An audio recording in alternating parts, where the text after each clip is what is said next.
have certain things that the Prophet told us. For instance, there is a hadith in Sahih al-Bukhari, and we have collections of Bukhari that go back to the 4th century. So, I mean, they can be tested with ink and you can see.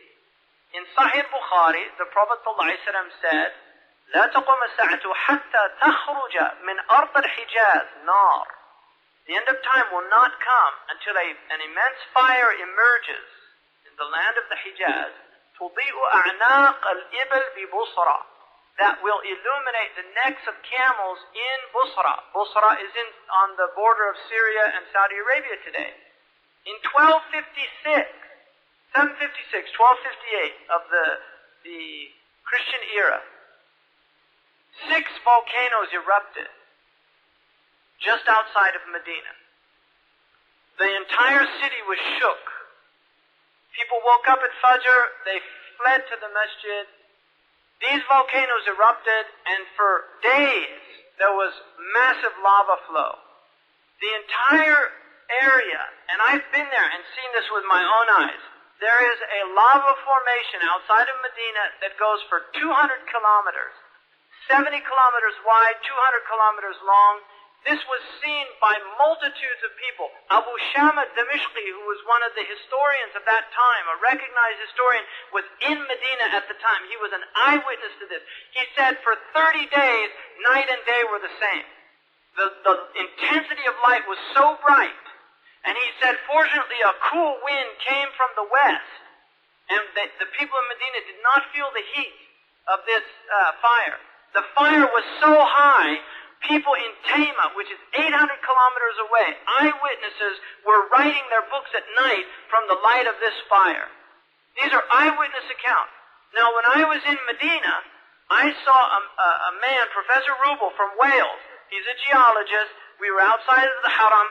They sent him in by helicopter. He spent 30 years studying the geology of the Arabian Peninsula. He's done for the Arabian Peninsula what was done for Europe in the 19th century. 30 years. This is his life's work. He's an amazing man, and we should honor him, actually. You should give him some kind of award for doing this. This man, when we interviewed him, we had him on film. When he showed us the satellite photos of the lava flowing, it comes right to Medina and it splits. The lava splits. The one section towards the north, it actually goes uphill towards Mount Uhud. And I asked him, why did the lava go that way? And he said, to be honest, I'm a scientist, he's not Muslim. He said, this defies my knowledge of science. That's what he told me. He said, this defies my knowledge of science. He said, I don't have any scientific explanation. It should have really covered the city. He said, I heard the people were praying, and that's probably the best answer that I could give you. That's what he told us. Now, this is an event that occurred, and I asked him, where would have the light of this fire seen? He said, at least to Syria and to Iraq, probably. He told, in the eyewitness account, the people of Damascus prayed kusuf, which is the eclipse prayer, because the smoke of this fire, they thought it was an eclipse of the sun. In Mecca, they all thought it was the end of time.